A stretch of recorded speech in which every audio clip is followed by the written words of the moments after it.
आपका आज वीडियो में स्वागत है।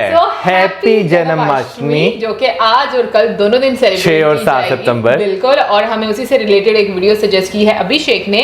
वीडियो का टाइटल क्या बताएंगे मौसम? टाइटल है 9 unheard stories of Shri Krishna Janmashtami special feature Akash Gupta. तो चलिए देख लेते हैं ये वीडियो। लेकिन से पहले इस वीडियो के चैनल का ओरिजिनल लिंक आपको हमारी वीडियो की डिस्क्रिप्शन मिल जाएगा। सब्सक्राइब करें, लाइक करें, शेयर को फॉलो करें इनके चैनल को। उसके लग में लोग चैनल का इंस्टाग्राम का लिंक भी हमारी वीडियो की डिस्क्रिप्शन मिल जाएगा। सब्सक्राइब करें, लाइक करें, शेयर को फॉलो करें। चलिए देख लेते हैं ये video. Pranam, my name is Akshat Gupta. I am a full-time house husband, Okay. part-time author, screenwriter, poet and lyricist. मैं आज आपको कुछ कहानियाँ सुना रहा हूँ जो कम लोगों को पता होगी। कृष्ण से रिलेटेड, पुराणों से रिलेटेड, हमारे एंशिएंट स्क्रिप्चर से related. Dressed like a girl. ये जो मैं बात करने जा रहा हूँ वो सभी माओं और सभी बेटों के लिए। आप में से सभी लोगों का बचपन में कभी ना कभी हम लड़कों को ना लड़की का ड्रेस पहना दिया जाता है, जैसे बिंदी लगा के, लिपस्टिक लगा के और फ्रॉक पहना दिया जाता है। वो तस्वीर लगभग सभी लड़कों के पास अपने बचपन की है और उसको देख के हम लोगों को बड़ा एम्बेरसमेंट भी होता है, मजाक भी उठता है। अब वो तस्वीर देख के जब दूसरे देखते हैं तो उनको झिझक भी होती है। पर इसके पीछे भी एक कहानी है। तो हुआ ये था कि जब कृष्ण जी को बचा के यशोदा जी के पास ला दिया गया था और कंस की तरफ से बार बार हमला होता था बाल कृष्ण को खत्म कर देने के। कभी कोई राक्षस आता था, कभी कुछ होता था। उनको इन सब राक्षसों से और नकारात्मक शक्तियों से बचाने के लिए यशोदा जी ने उनको लड़की का ड्रेस पहना के उनको बालक की जगह बालिका दिखाने की कोशिश की थी, ताकि ये सब नकारात्मक शक्तियां और राक्षस वगैरह कंफ्यूज हो जाएं और उन पे हमला ना करें। तो आपकी जो माएँ हैं वो सब यशोदा हैं और वो सब चाहती हैं कि उनके हाथ में जो छोटा सा बेटा है हर यशोदा का कृष्ण है। तो आपको जो लड़की का ड्रेस पहनाया गया उसके पीछे भी हमारी एक पुरानी कहानी है, जिसकी वजह से हमारे साथ वो मजाक किया जाता है, प्यारा सा मजाक। जब आप शादी करें या आपके आसपास जो भी बेटा हो, जो भी लड़का हो, उसको एक बार ऐसे सजाइएगा जरूर। ये वैसी वाली बात है कि जो हम बच्चों को काला टीका लगाते हैं ना, कि किसी की नजर ना लगे, तो ये उस तरीके की एक चीज है कि एक बार ऐसा कर देने नकारात्मक शक्तियों से हम लोगों का बचाव हो जाता है। माखन चोर। वो आप लोगों ने कृष्ण जी के बारे में सुना होगा कि माखन चोर थे, माखन चोर थे, है ना। अपने सब ग्वाले दोस्तों के साथ मक्खन चुराते थे, सब लोग मक्खन खाते थे। एक और छोटी सी चीज है कि कृष्ण जितना मक्खन खाते थे, लेकिन जितना चुराते थे उसमें से मक्खन का बहुत बड़ा हिस्सा बंदरों में बांट देते थे। तो इसलिए क्योंकि बाल कृष्ण को भी पता था शुरू से कि वो कौन है और उनको याद था कि पिछली बार विष्णु अवतार राम बन के जब वो आए थे तो सीता को ढूंढने के लिए बंदरों ने उनका बहुत साथ दिया। तो उस कृतज्ञता में, उस थैंक्स गिविंग में बचपन में ये जो माखन चोर है आपका और मेरा, वो मक्खन का बहुत बड़ा हिस्सा रॉबिन हुड टाइप्स बंदरों में बांटा करता था।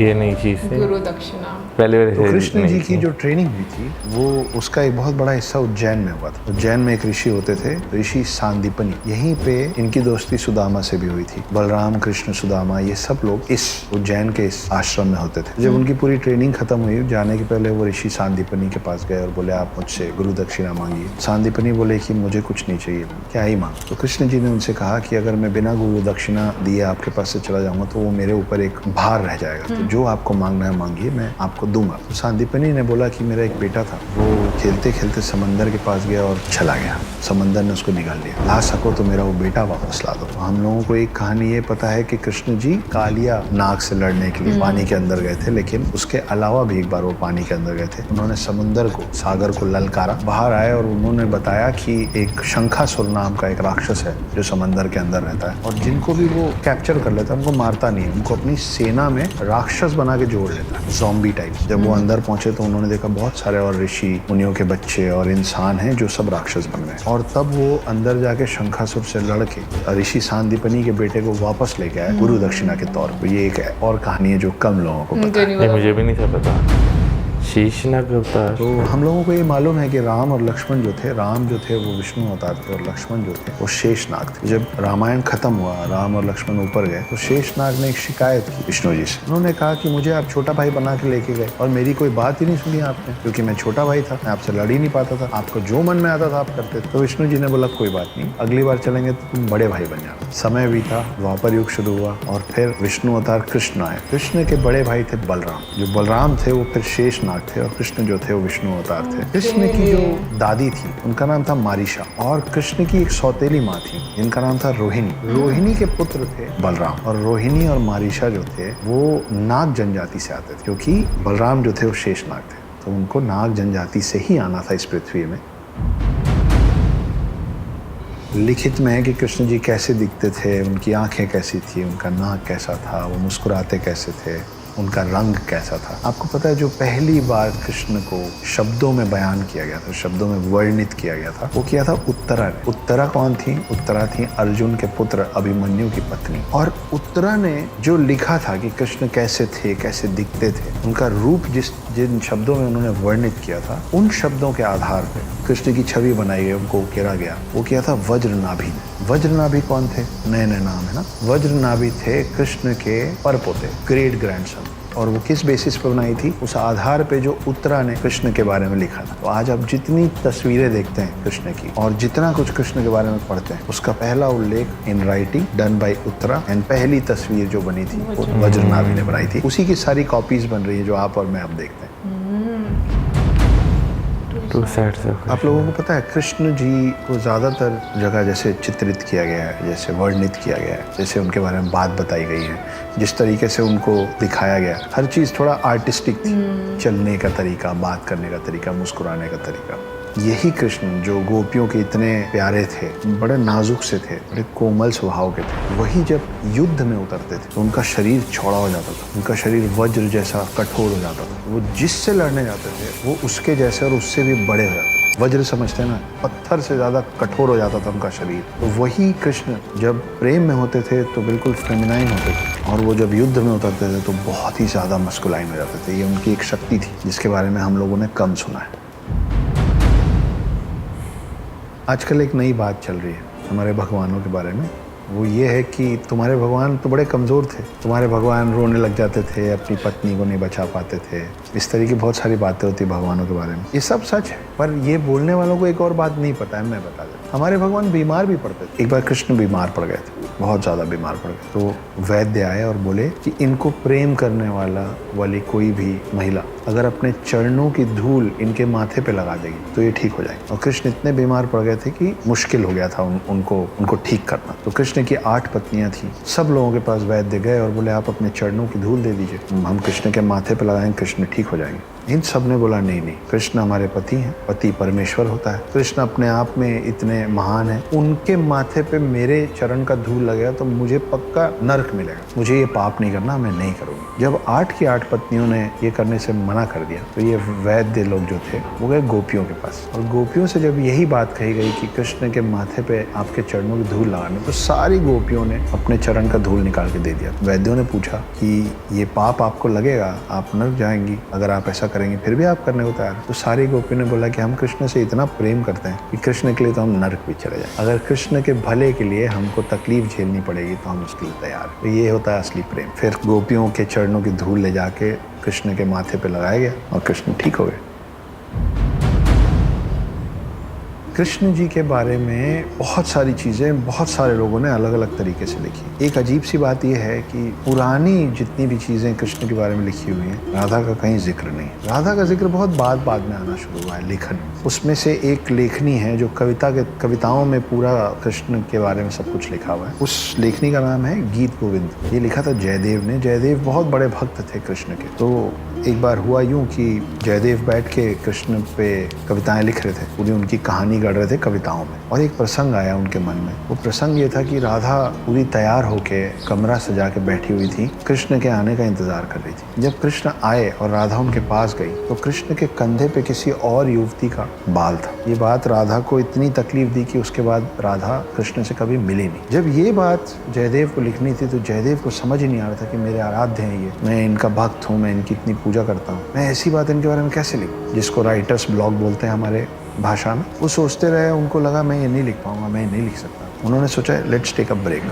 उन्होंने अपनी पत्नी को बोला कि मैं नहा के आता हूँ, मेरे लिए खाना तैयार कर दे। जयदेव चले गए। पत्नी मान के चल रही थी कि 1 घंटा लगेगा, जाएंगे, नहाएंगे, लौटेंगे, लेकिन 10 मिनट में जयदेव वापस आ गए। पत्नी देख के चौंक गई। पत्नी बोली कि अरे आप इतनी जल्दी वापस आ गए, कैसे, खाना लगा दूं? तो जयदेव ने बोला कि हाँ, मुझे समझ में आ गया कि मुझे वो शब्द मिल गए जिन शब्दों में मैं वो कविता लिखूंगा, जिसमें मैं इस बात का वर्णन करूंगा कि कैसे राधा ने कृष्ण के कंधे पे बाल देखा किसी और युवती का और नाराज हो गई। वो बैठे, वो लिखे, तब तक खाना लग गया। उन्होंने फटाफट कविता में इस बात को ढाला, वापस वापस जाके बैठे, खाना खाए। जयदेव के खाना खाने के बाद उसी थाली में बचा कुचा और डाल के खाना खाती थी। मतलब कुल मिला के जयदेव का जूठा खाती थी प्रेम में। जयदेव खाना खत्म करने के बाद उठे और बोले कि मैं फिर से नहा के आता हूँ। पत्नी को कुछ समझ में नहीं आया। जयदेव उठ के गए, पत्नी उसी थाली में बैठ के खाना खाने लग गई। 5 मिनट बाद जयदेव वापस आ गए और बोले कि बहुत जोर से भूख लगी है प्रिय, खाना लगाओ। पत्नी परेशान, बोले आप अभी तो खाना खा के गए। जयदेव ने बोला मैं खा के गया, मैं तो 1 घंटे पहले नहाने गया था, नहा के अब लौट रहा हूँ। तब उनको और उनकी पत्नी को समझ में आया कि जब जयदेव नहाने गए हुए थे तो पीछे से कृष्ण आके अपने भक्त की मदद करके चले गए थे। कृष्ण जयदेव का रूप लेके आए। वो चीज जो जयदेव अपने हाथ से नहीं लिखना चाहते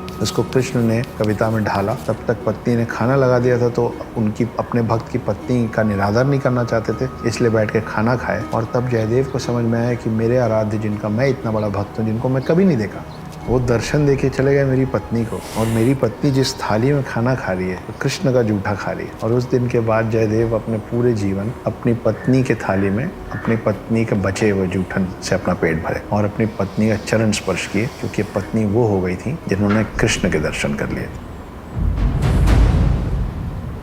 आप लोगों ने 3 इडियट्स देखी है? मैंने देखी है, बहुत अच्छी फिल्म है। इसमें आमिर खान का जो रोल है, जब वो कॉलेज में होते हैं तो उनका नाम होता है रणछोड़ दास श्यामल दास छाछड़। याद है? रणछोड़ जो नाम है वो भी कृष्ण का एक नाम है और ये नाम उनको इसलिए मिला था क्योंकि वो रण को छोड़ के भाग गए।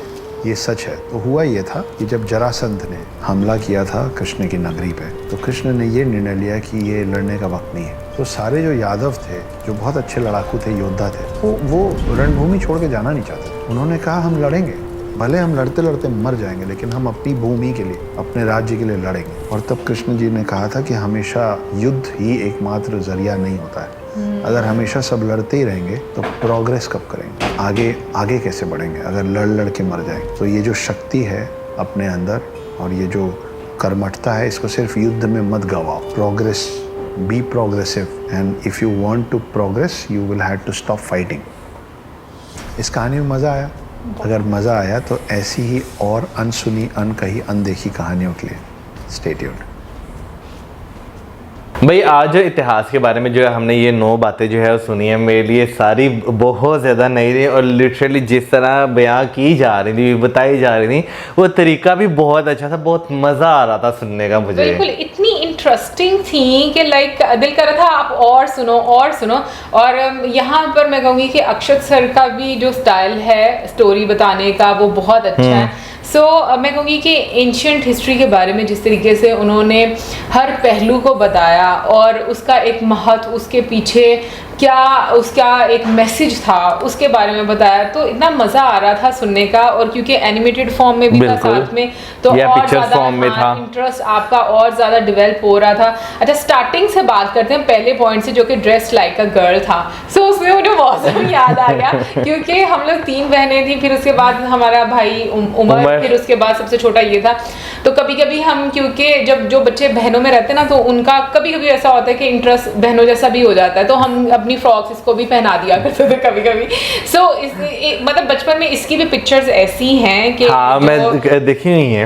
देखी हुई है? हाँ। तुमने देखी हुई है या व्यूअर्स? अरे मैंने देखी हुई है, व्यूअर्स को नहीं देखी। सो फिर ऐसा होता था कि ना एक स्पेशल जो फ्रॉक है ना, वो मेरी अम्मी इसके लिए भी स्टिच कर दिया करती थी छोटे टाइम पीरियड के लिए। मतलब ऐसा नहीं कि बहुत लंबे टाइम पीरियड के लिए, बट मुझे आज वो चीज़ बड़ी ना, मतलब एक तरह से याद आ गई कि कहाँ पर ये चीज़ें जो है डायरेक्टली और इनडायरेक्टली, क्योंकि रूट्स हम सबकी सेम है, तो आप में वो चीज़ें आती हैं। बिल्कुल। वैसे अभी जो है ना, जैसे ये मैं देख रहा था ना, ड्रेस्ड लाइक ए गर्ल, ठीक है ना, तो मुझे भी जो है ना अपने बचपन की जो थोड़ी बहुत यादें हैं मेरे जहन में उस टाइम को लेकर, क्योंकि बहुत पुरानी ये बात है, बहुत पुरानी। मतलब मेरा हमेशा तुम 2 साल के हो गए, 1-2 साल के, 2-3 साल मैक्सिमम।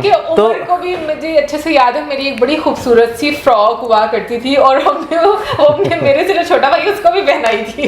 तो बचपन की ना 2 तस्वीरें जो होती हैं ना, वो बहुत ज़्यादा यादगार होती हैं। एक वो जिसमें आपने जो है ना फ्रॉक पहनी होती है, और दूसरी वो फ्रॉक होती है जिसमें जो है ना आप भागते हुए नंगे जा रहे हो, पीछे से रैंडम क्लिक की हो। वो फ्रॉक नहीं, वो पिक्चर। मैं कहता 2 यादगार, बहुत यादगार ये लम्हात होते हैं जिन्हें बड़े होकर आप देखते तो आप हंसते हैं और आपको शर्म भी थोड़ी बहुत महसूस होती है। शर्म दिलाई जाती है ना। आई थिंक ये नेचुरल है कि लड़कों को बड़े होकर ये कि क्या लड़कियों जैसे कपड़े पहने, बट आई थिंक जिनकी बड़ी बहनें होती हैं ना वो थोड़ा सा भाइयों पर एक्सपेरिमेंट कर ही लेती हैं, सो इसमें भाइयों का भी कोई कसूर नहीं होता। एनीवे फिर उसके बाद हम लोग बात करेंगे माखन चोर पे। सो वो स्टोरी भी मुझे बिल्कुल भी पता नहीं थी, लेकिन ये कि जिस तरीके से सुनाई बहुत ही मज़ा आ रहा था उसको सुनने का। तो सबसे अच्छी मुझे चीज़ ये लगती है कि हम लोग जैसे महाभारत भी देखते हैं ना, तो जो लॉर्ड कृष्णा है उनकी हर लीला में आपको एक मैसेज मिल रहा होता है कि मतलब अगर क्योंकि मोस्ट ऑफ द टाइम जैसे मैं महाभारत देखती हूँ ना, तो मोस्ट ऑफ द टाइम आप एक चीज़ ऑब्जर्व करते हो थ्रू आउट द सीरियल कि एक स्माइल उनके चेहरे पर रहती है कि जैसे हर चीज का उनको पहले से पता है, हर सिचुएशन का उनको से पहले से पता किया है ना इसमें भी एग्जैक्टली लेकिन वो अपने पर कुछ नहीं लेते, वो आप जैसे वो कहते हैं ना कि कर्म करो पार्ट, तो वो वाली चीज मुझे समझ में आती है कि जैसे इसमें कुछ ऐसी भी मुझे मतलब जो एक पॉइंट रखा गया कि आपके तो भगवान जो है वो बीमार भी होते हैं, और जब एक द्रौपदी वाला सीन भी बीच में दिखाया गया था, लेकिन उसका मीनिंग क्या बताया गया वो भी तो हमें समझना चाहिए। मुझे लगता है कि ये मुझे चीज़ बड़ी गलत लगती है कि आप बिना किसी भी चीज़ का नॉलेज लिए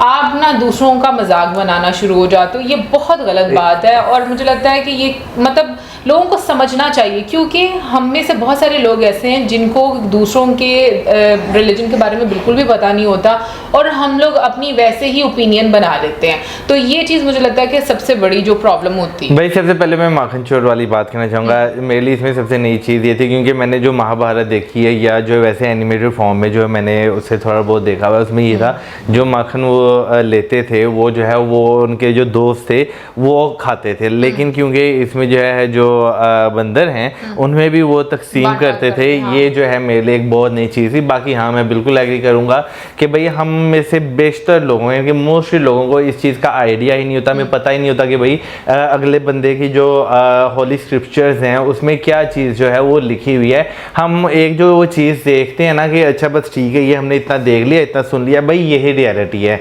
हमें जो है ना उन चीज़ों से बाहर निकल कर जो है वो सोचना पड़ेगा, बजाय इसके कि आप किसी को कुछ कहें। आप जो है ना उसे स्टडी करें ताकि आपको जो है उसमें आइडिया हो। बीच में जैसे द्रौपदी जी वाला जो है एक